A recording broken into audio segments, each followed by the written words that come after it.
Thursday night, the other Canadian Championship semifinal, one of Atlético Ottawa or Vancouver FC are guaranteed to be in the Canadian Championship final for the first time in club history. Regardless of the Forge and Whitecaps tie, we know there's at least one CPL team in the final. And it's currently 3-1 Vancouver heading into leg two in Ottawa. Bit of a surprise, I think, to a lot of us, with the way that Vancouver, last place in the CPL table, played in that first leg. AGR, do you think that that Vancouver do have an edge here? Obviously, they have a 2-goal lead. Would you consider them favorites to hold on to that? It's tough because logically you look at a 2-goal lead and you say absolutely, and Yeah.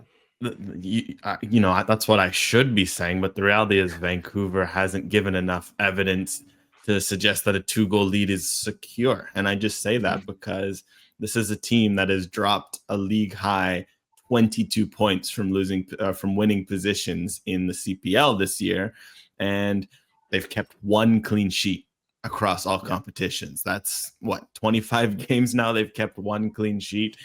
Even beyond that, like, they've allowed 3, 4, 5 at times this season. They've allowed 50 plus goals in the league play, because ultimately in this game, no matter what happens, they can lose 1-0 and that's fine. They go through. You can lose 2-0, you go to penalties, you still fancy your odds. But when you consider all of those factors and the fact that you're going to the Ottawa team that scores better than anyone, those two factors indicate that, yes, while Vancouver has a 2-goal lead, I just kind of see this as a bit of a fresh game, especially if Ottawa can get a first. So for Vancouver, it'll be up to kind of prove all of us wrong. And I think it is positive for them that this weekend they only conceded 1 goal against Pacific, albeit, again, they gave up a late goal. They weren't able to defend a lead. Because they're going to have to do a lot of defending in this game. And I think Ottawa is going to make sure of that. Yeah, I think that's absolutely right. Vancouver have had trouble with Ottawa at many times this year. They lost 4-1 and 3-1. And they had a 2-2 where they, I think, blew a 2-goal lead against Atlético Ottawa. And we all know how dangerous Atleti can be. That said, I think that if they can survive at least through the first half, then they're in with a shot here. If this game turns into a track meet, I don't think that's something that Vancouver win, because Atlético Ottawa would just score better than anybody in the CPL, really. But if it turns into a grind, we've seen certainly Diego Mejia say at multiple points this year, when an opponent sits in a low block and tries to, just get compact and keep a team to the perimeter, Atletico have struggled with that on a lot of occasions this year, right? Mejia himself has kind of said, like, teams have figured out that if you do that to us, we have trouble. So, Mitch, if you are Diego Mejia, if you're Atletico Ottawa, how confident do you feel heading into the semifinal? And I guess, what are the priorities? Like, what do you need to do here to maybe put yourself back in the tie quickly in this game?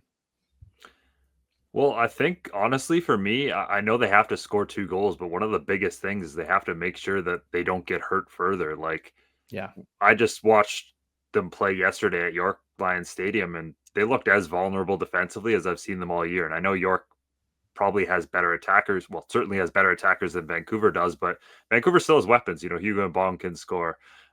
Nicholas Mosquita can score on his day. Tierno Ba really hurt them in that first leg.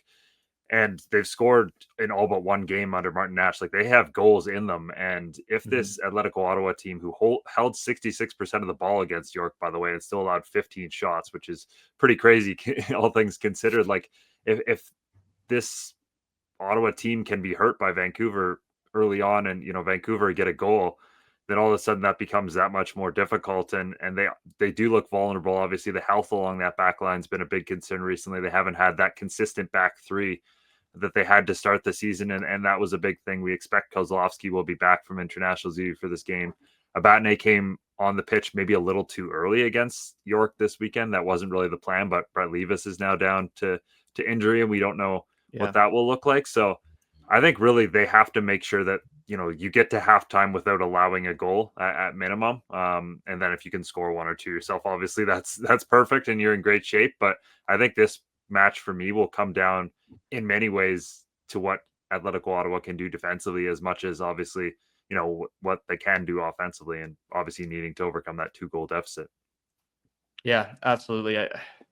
It is, going back to what AGR began with, it's tough to really decide like how I feel about this game, because you look at 3-1 and you look at the first leg where it didn't necessarily look like the Vancouver FC that we've seen in the CPL this year, but that's arguably been true for their entire Canadian Championship run. Like there's something about the way that they played against Pacific, and the way that they've kind of gone through this tournament as a whole that feels like maybe they're a little better suited for cup football than they are for a league campaign. I don't know. Again, AGR, you've been kind of watching them along this whole run. Is there something to that? Do you feel like they maybe get a little bit more out of this team when there's that kind of stake?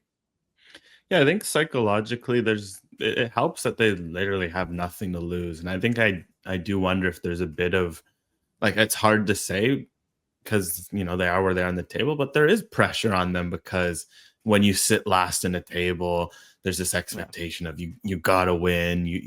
There's unwanted records you're trying to avoid and things of the sort. In the cup, it's a fresh slate. Like everyone's like, oh, you're gonna be one and done, so you can have this bit of pressure of it. All that burden kind of goes away. Because the thing is too, like when you're playing in the league and you go up 2-0, there's so much that can go through your mind of, oh, if we hold on, we can climb up the table. But then on the other side, there's the psychology of, if we blow a lead, then it's gonna weigh on us and it's gonna add to these unwanted stats. Whereas in the cup, it's literally fresh slate. You go down a goal, you're like, well, screw it, nothing to lose. If you go up a goal, or you're like, great, we're having fun, we're enjoying it. And I think you can really see, like, the Ottawa game in particular, that was the best game we've seen from them. Like, they just looked so Exactly, like joyful, happy, free on the field. The way they were attacking, it was smooth, it was dynamic. They were like, you forget the goals, like they were forcing mistakes out of an Ottawa team that doesn't make a whole lot of them. They were clinical, they were ruthless. So for Vancouver, I think mentality is going to have to play a big role, because that's what I think's been most puzzling about this season. Is you look at the roster, like there's still talent for them, to be better than they've shown. And I think the fact that a lot of stats show that, okay, they maybe not as poor as they've been.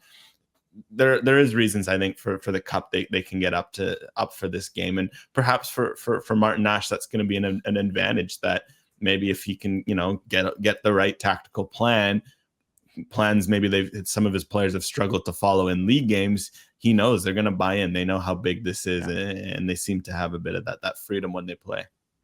Yeah, and we have seen it. Like we saw them get up for that derby in the first round. We saw them get up for Cavalry in the quarterfinals, and just win both of those rounds on penalties. And I think that's it. Like the standings don't matter when you're playing in a Canadian Championship. This is an opportunity for Vancouver FC that I don't think they expected to have earlier in the season. It's an opportunity that doesn't come around very often.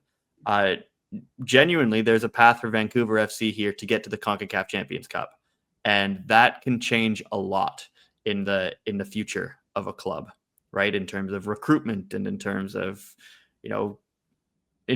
just awareness of your club and what you're doing on an international stage.